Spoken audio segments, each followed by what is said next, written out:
Hi everyone, my name's PK, and here I have Kevin, who's a client of the Property Investment Accelerator. Kevin's based in Sydney. He's actually a mortgage broker. He's been a mortgage broker, I think, for like more than 6 or 7 years. So he's quite experienced. Recently just bought like hot off the press in Melbourne.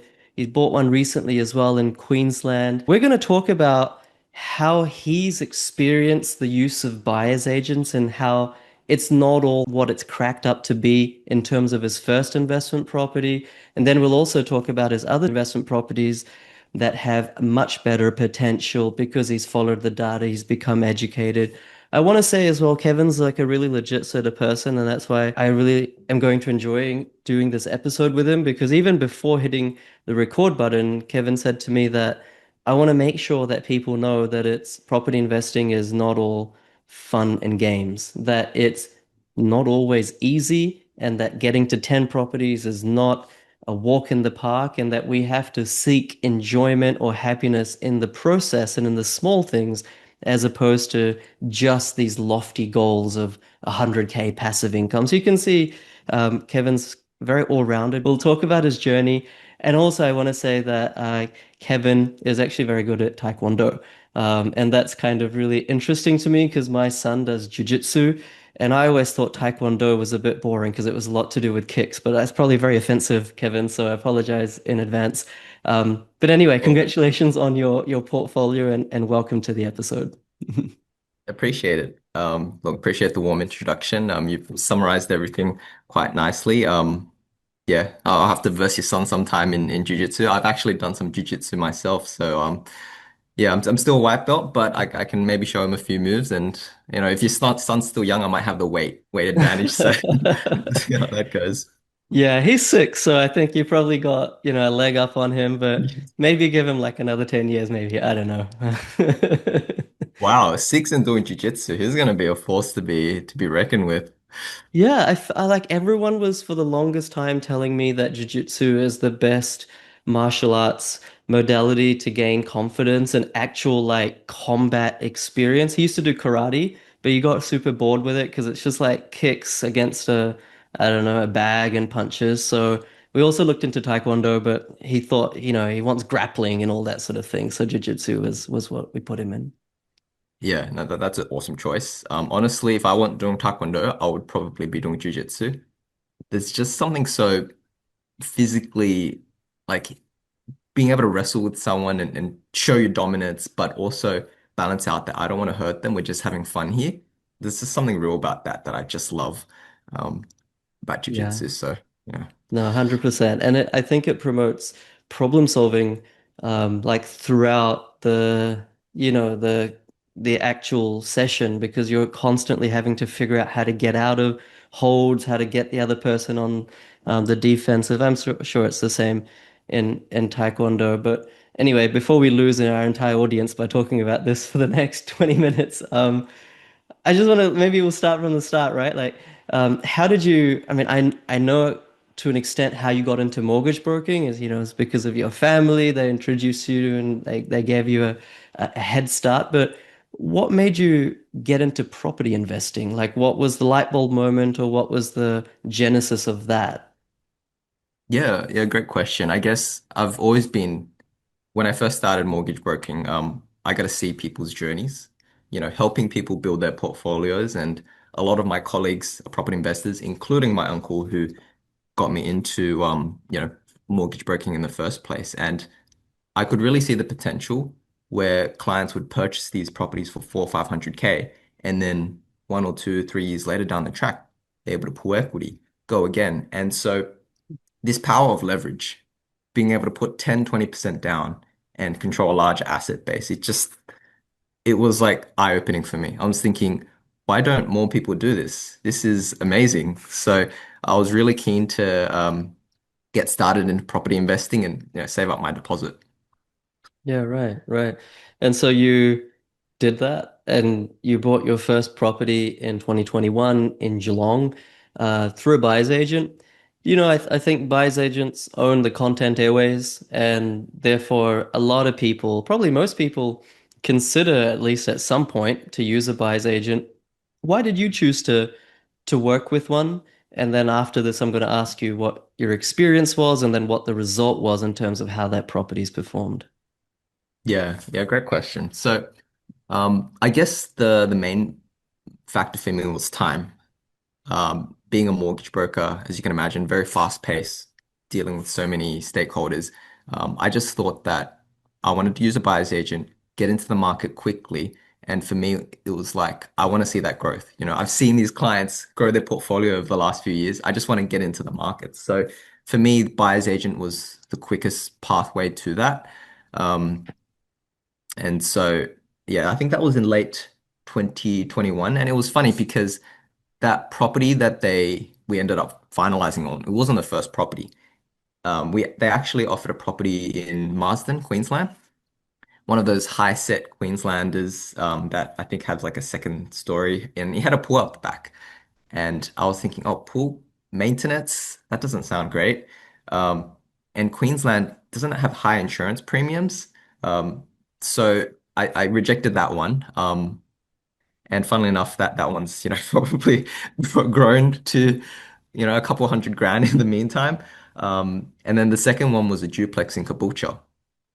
And my reservations about that was, well, sure, the rental yield's great, but isn't there a trade-off between rental yield and capital growth? My brief to the buyer's agent was I wanted something that could grow quickly so I could scale the portfolio. So I wanted to see growth in, 6 or 12 months time. So yeah, I passed on the duplex, unfortunately, again, because that one's also gone up in value. Um, but yeah, the one we ended up settling in Geelong, that one had subdivision potential, solid block of land, and I was thinking high 400s for a three-bedder brick house, like what can go wrong? Uh, that one was rented for 280 a week at the time, and which 3% yield, I thought that was pretty normal for a Melbourne suburb. Um, and when rates were 3% yield seems all right, rent's covering the repayments. But let's just say a couple years down the track when rates have gone up, yeah, it's not too fun with that yield, even with the rent increases. So yeah. Right, right.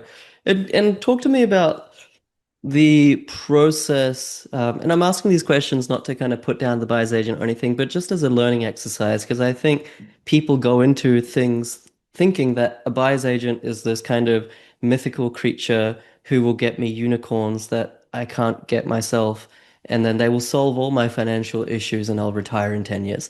I just want to dispel that because I don't think that's true in any industry, not even just buyer's agents. Just you can't outsource your money decisions and expect to get the best return on investment possible because no one cares about your money as much as you do. But what was that process like? You credit to them, the Queensland properties have performed, but you turned them down. So what was that conversation like? If I'm Kevin, I'm going to that buyer's agent saying, I'm not sure about, kombucha or this and that. Are they then coming back to you and saying, oh no, but here are the 30 data factors or 20 reasons why you should actually go for it? Or did they just fold and say, all right, well, if you don't want it, here's another one? Like, how did that look like? Yeah, yeah, great question. I have to say that it was a pretty simple like rundown of the property in the suburb. It's like these are the key infrastructure projects. These are the goals for the property, capital growth. This is why we think it'll grow. But there wasn't much reference to data factors. And now having done your course, it just seems like a no-brainer. How could I have not seen that, days on market, vendor discounting, all these things that you can see with real numbers that tells you whether a market's going to have short-term growth or not. Um, so I guess, yeah, they weren't too insistent on pushing any particular properties.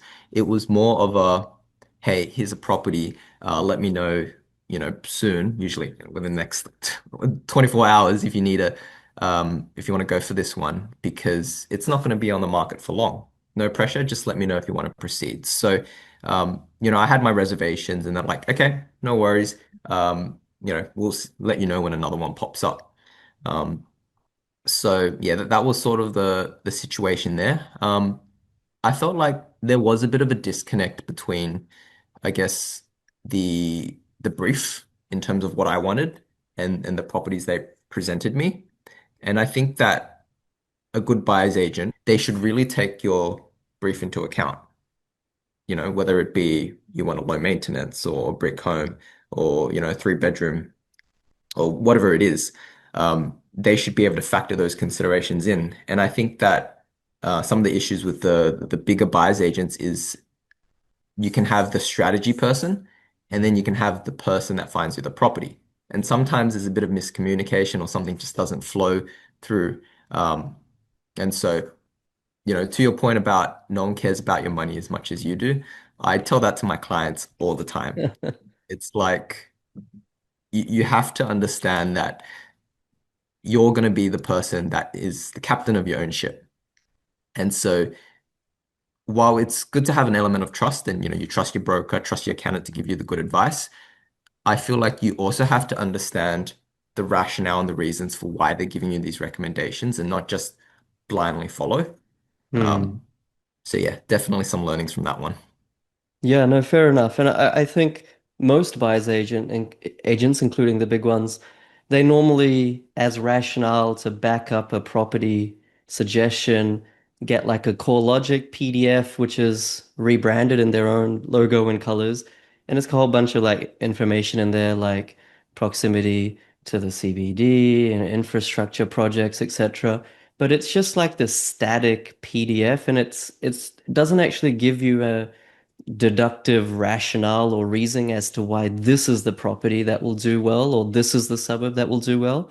And so I think that even if someone doesn't have time, like in your case, and they have to use a buyer's agent, and I've always said I think 5% of buyer's agents in the whole industry are probably okay. You know, compare that to other industries and different sectors or different industries. Normally you've got that sort of 60-40 principle where 60% of folks are pretty good, 40% also good. I think in the buyer's agent industry, it's more like 5% are good, 95% not good because it's not regulated. There's really no significant licensing required. But even if you do use a buyer's agent, you should be educated yourself. Like, had you at that time, through various sources, whether through your own research or whether a course like mine, if you were, uh, if you had assimilated the right data techniques and strategies, you could have immediately pounced on the Queensland one. Or you could have said, okay, well, why are you presenting me with Geelong? Like, because this is going to be a dud market. And remember, we're talking 2021. So basically everything was doing really well in the COVID boom. So it kind of speaks a lot about it. But I think this is a really good share because we're not putting down any buyer's agents, but we're kind of just exposing the reality of how it works so people can make the right steps accordingly. All right, so then kind of fast forward, why did you decide to do my course and what was your experience then buying yourself? Because you're a mortgage broker. I'm sure you don't have like 50 hours a week where you're just twiddling your thumbs, having nothing to do. So you're a pretty busy person. So, like, why did you do my course? And because time was a key consideration for you, how did you actually end up buying these properties? Yeah, no, that's a really good question. I guess I'll start off with why I did your course. I think I've been following your content for, many, many years now, and I really connected with, a lot of the things you had to say. Um, so for me, it was a bit of a no-brainer. When I saw how much your course cost, which whilst it seemed expensive, I know buyer's agents at the time cost, double of what that is. And, buyer's agents now probably cost 15 or 20K. So I thought instead of paying a buyer's agent for each property, why don't I just, teach myself how to fish? Then I never have to, get given a fish again. So that was the rationale. I did actually got your course. I'm pretty sure it's back in December 2021, if you check the purchase date, which is actually the same time I bought the Geelong property. And so, yeah, the timing is just, I don't know, a bit funny at the same time. But I was like, okay, I'm gonna get in quickly with this buyer's agent. In the meantime, I'm gonna study up this course, educate myself, and hopefully I can do it for the second and third one. Of course, life happens, and I don't think I ended up really engaging with the course until the end of 2023, I want to say. Um, During that time, as a broker, I run valuations on my current property, the apartment we're living in, and also the Geelong one. And I was just hoping for for a good val. And so, yeah, that's one of the tips I guess I can mention as a mortgage broker is that you want to regularly check on what your valuations are on your properties. And there's also an exercise that we sometimes used to do called val shopping, where valuation's obviously subjective. You get opinions from one bank, might not be the same with another. So you can check valuations with a few different banks, and see who gives you the best figure. I will mention that it's not so recommended nowadays because banks are starting to crack down on that. Valuations are a cost to the bank, so we can't just run valuations willy-nilly. But yeah, I digress. So we got a good valuation at the end of 2023, managed to pull some equity from our Geelong property. I will mention that the valuation was higher than what I think the property was worth. So Okay. that is another point. You have to be careful about not overcapitalizing because if your loan's higher than your property value, that's probably not a good sign. I went into the situation knowing that risk because I wanted the equity, wanted the cash, and I was confident that property was going to be a long-term hold anyway for me. So we managed to pull out equity. We had some decent savings. And that's when I started engaging with the course and I picked out Mackay as a market. And this was, I think, early 2024 when the Mackay market was really just starting to pick up steam. So it was getting hot, quite hot back then. Um, and I was looking around Slades Point, Andergrove, Mount Pleasant, all which were showing the right data points. And I was thinking, this is looking really promising. I really want to get into this market. And so one of the first ones that I looked at was, I still remember the address. It's like 4 Nice Avenue, um, Mount Pleasant. And it was a little bit run down, three better. And it had no price on it. And I was thinking, well, I can't, it looks like it needs a bit of work. So I wasn't sure how much it was worth. I talked with the agent. She did a walkthrough video and showed me the condition of the property and thought, geez, there's going to be some money invested to make this one work. And so given this was my first time stepping out and buying a property myself, I was a little bit unsure at the time whether I wanted to commit to such a big renovation. I had run some quotes past, a few building friends, and they said that, a normal bathroom, kitchen reno um, for that sort of property could easily cost you 50, 60 grand, and it adds up real quick. So I thought that was a bit out of my comfort zone. Um, Looking back, that property went for the low 400s, and post reno, it'd probably be worth in excess of six, maybe seven now. Wow. Um, so yeah, it's gone crazy, the Mackay market. Um, but yeah, needless to say, I think the Mackay market was super hard to buy in. I put in lots of offers. There was this one online auction where the property was going offers above 600 and I tapped out at 640 as per my CMA and the offers kept going 650, 655, 660. Property ended up selling around the high 600s and I was thinking, geez, am I priced out of this market? It's just so competitive. And so I think from that online auction, I was a little bit discouraged. So I started looking further afield, and in your course you teach something about the ripple effect, where if you have a cluster of suburbs showing strong data, um, sometimes if the markets are too hot that you're buying in, you can look to the next door suburb. You know, sometimes the data stacks up there as well. So I ended up going further afield to a suburb called Marion. That is a little bit further afield than Mackay than I would have expected, but the market there was a lot cooler. I could interact with the agents. They weren't getting 30, 40 offers, um, on a single property. And so we ended up securing a deal in the low 600s. Um, I do feel that I had carried over some of my Mackay mentality over to Marion. I was like, geez, I really want to get this property. I want to make a strong offer. I don't want to get outbid. So I didn't negotiate as much as I think I could have. But in saying that, I think the property will still do well long term. the data metrics are trending well and it's got, really strong rental demand. So, um, yeah, I guess my learning from that is I would say you have to be very patient with property and persistent.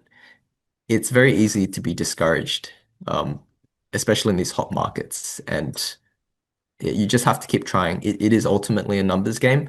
Ultimately, you'll find the one that fits your brief, or if it doesn't, you look further afield to cooler markets and you can negotiate and find better properties that way. Yeah. So that was the Marion property. Um, the most recent one that we purchased was in North Melbourne, and that one was actually on an auction. So a little bit dicey. I had inquired with the agent on the property, and he told me that the auction was happening on that day. I didn't actually attend the auction. I just expressed interest on the property, and he called me after the auction, and he told me the auction's passed in. Are you still interested in making an offer on this one? And so I had a quick look at the comparables. It was in the low 500s. And I thought, okay, why not? It looks like the property, looks ticks a lot of boxes. So I ended up putting an offer in and secured it. So I didn't really intend on buying that one, but it just sort of happened. Um, that property ended up needing a fair few renovations, a little bit more than I anticipated. But I guess the upside is that the yield's quite solid. I think it's 5.5% on purchase price, not factoring the renovations I put in. So we just count that as a sunk cost. Um, and so I actually didn't mention this before the call, but I've actually purchased another two properties in the meantime since then, not for myself, but for my parents. Oh. And so the other two properties, one is in the Frankston area and the other one is in West Wodonga. And so I actually carried forward a lot of those learnings to these subsequent property transactions, which were actually both off markets and where I took the time, built the relationship with agents, and um, wasn't in a rush to try to secure a property. I just wanted to get a good deal, good value for my parents. And I think having that sort of detachment, not being my property, allowed me to be a little bit less emotional about it. Hmm. Um, so I think one of the things I utilized was the idea of having an anchoring point. And I feel like that's super useful in your negotiations because um, when you're making an offer on a property, and sometimes you put a timeline on it and you say, okay, my offer is going to be valid until close of business Thursday. Right? I feel like that puts kind of an artificial timeline on the agent and they probably see hundreds of these templates every day. Whereas if you have a real conversation with the agent and you say, hey, I'm really interested in your property. It's got a great floor plan. It ticks a lot of my boxes. But I've also got this other property that's similarly spec'd, but it's not as nice. I prefer your property, um, and I want to do a deal here. What can we make work? And so when you say that you've got this other property that you're considering, you can create this impression of value. I'm willing to pay this price for it. Let me know what your thoughts are. Otherwise, I want to go for this other property. It creates this, you know, the agents are incentivized to make a decision quickly, or the vendor has to make a decision. Um, and they don't have that sort of the sort of pressure of if they don't make a decision, then they're going to lose you're going to go for the other property. They're going to lose you as a buyer. So you're still presenting that you're a serious buyer, Hmm. that you committed to the transaction, um, but you're not forcing the agent into make any decisions. Right, right. Those are some really great learnings, actually. I think people can put them in their pocket and use them on the next deal. I think so. You've bought two properties for yourself post course and two for your parents. I mean, kind of aside from the financial side of things, how does that feel? I mean, you know, yeah, I won't ask a leading question. I was going to add more to it, but how does that Yep. feel buying for your parents? Yeah, no, I appreciate that. I think when you ask a lot of questions, I'm thinking, oh, geez, I need to answer them sequentially. But look, honestly, it feels amazing. Both those properties have recently been rented out. and the West Wodonga one, it's actually really picking up, and the rental was higher than the rental appraisal.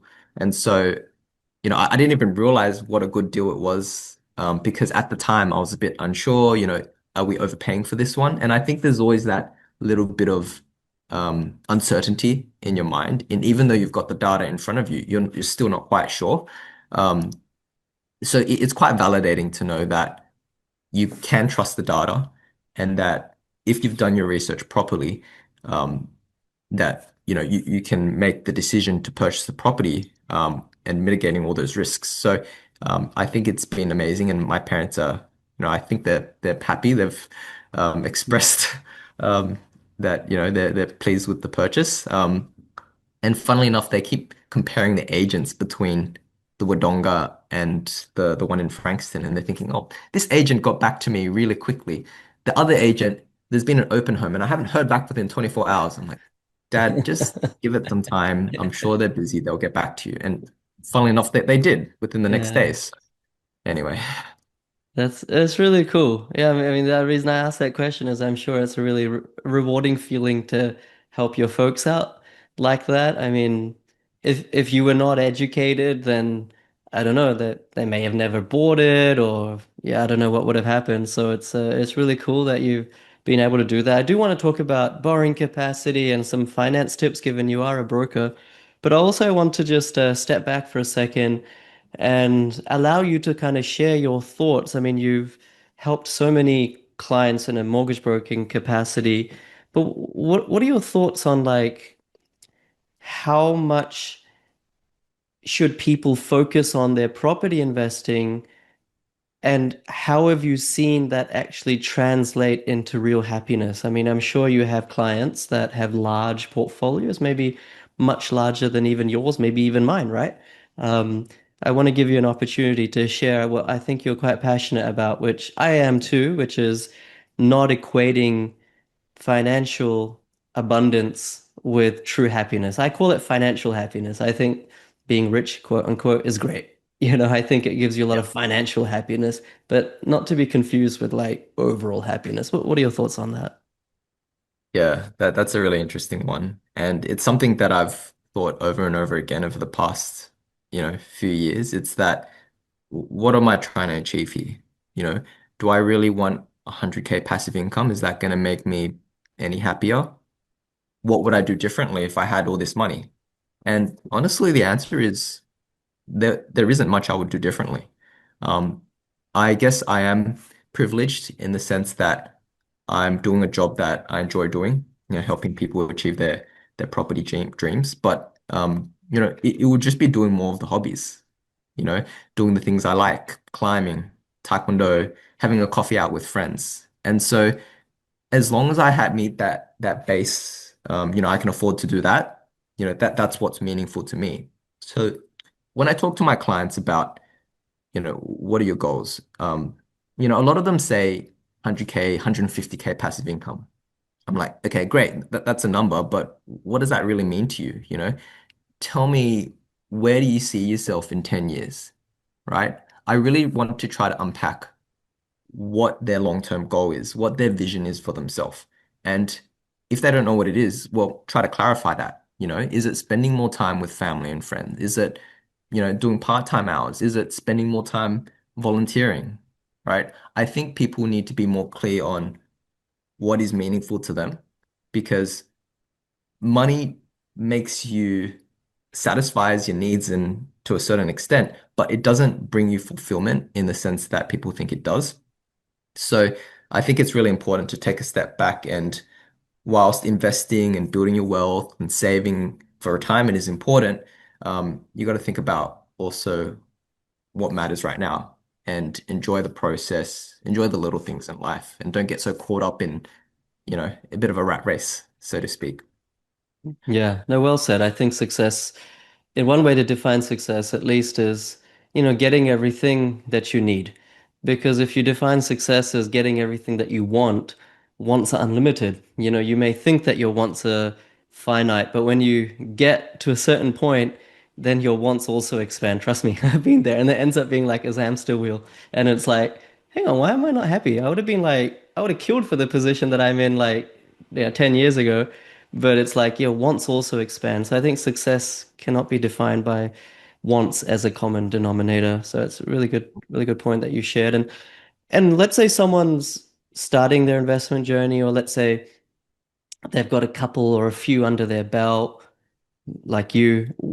From a lending perspective, what are some tips that you can share with folks that maybe helps them get into their next investment property, or even if it's not about expanding borrowing capacity, how can they do things right from a lending game? Because as they often say, property investing is a game of finance. And if you can manipulate that game correctly, then the number of, not number of properties, but the value of your properties, the outcome that you're trying to achieve can be accelerated. So how, in the game of finance, what should people know? Yeah, that's an interesting one. Look, I don't want to touch too much on the borrowing capacity hacks because I feel like that, that's beaten so often. Um, but I'll give some general guiding principles that I see a lot of. And one is I think you need to ask better questions. Clients need to ask better questions. A lot of the time I get, how much can I borrow? And I'm thinking, do you want to borrow for an investment? Do you want to borrow to live in? Is it for second and third and property? And it sort of ties back to my point around, what are we trying to do here? What are we trying to achieve? Is there a lifestyle? Is there a 3, 5, 10-year plan down the track? So I think one of the things you really want to focus on is that when you're speaking to your mortgage broker, you need to get them on board with your long-term goals. Explain to them what you're trying to achieve. It's not as simple as what's the best rate you can get me, or what's my max borrowing capacity. Like, I don't want to say I hate, but I do hate these questions. It kind of drives me nuts. I don't blame clients because they sometimes they don't know any better, and it's our job as a broker to sort of unpack these questions. But I feel like the more context you can give around what you're trying to achieve, the more the broker can structure it and strategize and help you plan to get to that goal. Yeah, I Um, think that's a really great answer. And so, if I was asking you then, like Kevin, I genuinely don't know the answer to this question. What's your current portfolio value? And based on your vision 10 years down the line, based on where you want to be in life, what is your aspirational portfolio value in 10 years time? Honestly, I don't have a number. In terms of the aspiration, current portfolio value, I've got to add them up now. I'd say maybe circa 2 mil. But honestly, I don't even think about that. It's like, it's not something I'm trying to, get to 3, get to 4, get to 5. Like, it's just a number to me, right? Property is just a vehicle. It's an end to achieve a goal. And for my goal, it's to um, create a lifestyle that I want and a lifestyle for my partner. And so one of the things that I plan with my partner is that, we'd love for her to be able to bring her hours down. She works in OC rehab, which is quite a stressful role working with kids that are on the spectrum. And whilst it's rewarding, it's also really draining emotionally, Hmm. even physically. Sometimes she tells me that she comes home and there's like splatters all over her shirt and, the kids dribbled all on her shirt. So I really want to be able to put more time back into her day. And, I'm thankful that I'm in a position where I can, you know, build my investments and build our wealth to sort of enable her to do that. And she has goals and dreams of her own that she wants to um, aspire to as well, namely spending more time cooking, baking. She wants to have a little plant garden, a little backyard, have dogs in the backyard. And, we can't do that right now with our one-bedroom apartments. So, as long as I'm able to achieve that through property, whatever the number is, that's sort of our goal. And I think taking it step at a time is important. I think people can sometimes get caught up in planning really big picture in terms of what's my second, what's my third, what's my fourth Hmm. property, right? I want to buy one property every 2 years. Sometimes I try to dial it back and think, okay, what do we do first, right? Your circumstances can change. We can adapt, but the important thing is that we're keeping that regular line of communication. And this sort of ties back into the relationship I think people should try to develop with their broker. You know, there's transactional brokers that just get you a loan, but I think a beautiful relationship with a broker and client is one where you can tell them your goals, tell them your dreams. They're almost like a friend, a confidant. And, sure, they know your finances, but they're there on the journey to get you to achieve your goals. And that's a beautiful thing that I get to do every day, which really grateful for. But I think the more the broker can understand about those goals and dreams, you know, they're gonna want to work on your behalf, right? They're motivated. They're thinking, oh, I've got this client, like I understand what they're trying to do. I empathize with that journey. I want to get them there as well. So Mm. people should try to seek to find those long-term relationships with the broker that they trust. And look, I'll be honest, like I don't get along with everyone. There are some clients that don't mesh well with me. Maybe I don't know, really interested in the footy. I don't watch the footy. So, you're not going to mesh well with everyone, but you try to find a broker that you just get along with. And I think I tell that to a lot of clients, like find people that you get connect with. You want to surround yourself with the people that, lift you up and that you form relationships with. And, that ties back to the point about happiness. It'll bring you more fulfillment when you have these strong bonds. Amazing, amazing. I love your answers. They're very wholesome. It kind of portrays how not all property investors are like these money-hungry pit bulls trying to go for a 20 portfolio, property portfolio kind of setup. You're very wholesome. Your goals are very balanced and purpose-driven, mission-led. All about family and allowing property with all the leverage it affords to be a vehicle to get you to those, that more life outcome as opposed to a money-centric outcome. So I think that kind of mindset will serve you actually really well in the long term and of course your clients. Before we finish, was there anything that you'd like to say or maybe a question that I should have asked you that I didn't?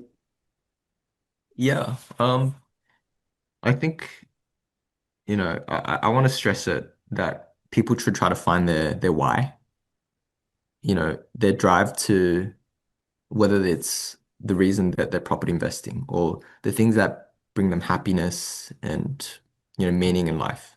And, that should revolve around relationships with people, your hobbies, your activities. So I think that that's so important. And if you can tie that into property investment, sometimes people love, buying properties. Maybe that's your happiness. Um, so I really want to stress that point. And I guess the last thing I want to leave on is that for those that want to really scale a portfolio and, build 10 properties and maybe they're, on 100K income, right? It's going to take hustle. You need to step outside your comfort zone, whether it's doing a part-time job, starting a business, asking for that pay rise, right?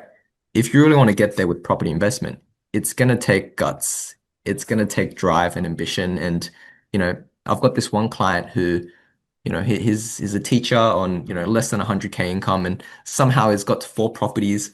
And, I tell him, this is your borrowing capacity. And, this is what we can do for your next one. Like, I don't want to discourage him, but he couldn't borrow much. And then he comes back to me and says, okay, what income do I need? What if I earned an extra 50K from doing this part-time job? And I'm thinking, goodness, okay, if you can do that, sure, go for it. But you've got to hold your job for at least 12 months. And it's like, no problem, I can do that. And guess what? He came back to me, earned that 50K income. I was able to use it and he could buy his next property. And so I respect that sort of hustle. And when I can see that sort of driving clients, I really want to help them because I can see that he's got a goal that he's working towards and I want to help him achieve that. Um, Yeah, it's yeah. so inspiring to hear that actually. It just tells me how much people sacrifice. I mean, he's not just getting on the property ladder, but just how much conviction he has in property as an investment vehicle. Because he'd make a lot of sacrifices lifestyle wise to get that second job just to be able to get one more property. But it's like in 15 years' time, 20 years' time, that one more property is going to make him another, I don't know, I'm just making this up, 1 million, 1.5 million plus equity. And it's like that is life changing based on the hustle he did now. So that's really cool.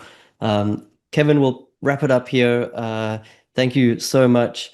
I'm really grateful to have, members in my course who are, I have all sorts of different people in my course, but I'm really happy to have folks like you in my course that are just, yeah, just genuine, straight up good human beings from what I can tell.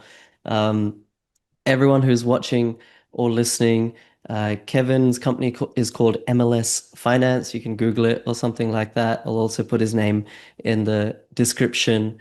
And Kevin, anything last you want to say other than, well, I just want to say congratulations. Uh, I want to say thank you. You know, spreading good energy, good vibes, and I feel like that's what you do a lot of, and you've built a community of investors that can support each other and lift each other off. And I think that's amazing. Yeah. Thanks, Kevin. And thank you, everyone. Hit the subscribe button, give it a like. Also, I want to say there's like more than 200 of these client interviews on the client results playlist on YouTube. I honestly don't mind if you do my course or not, but the most important thing is go and watch or listen to those episodes with amazing people like Kevin, because they'll serve to inspire you and also educate you. And that is, I think, what you need. It allows you to take that very next step in your investment journey, whatever that may be. Thank you for being with me. And once again, thank you so much, Kevin. Thanks, PK.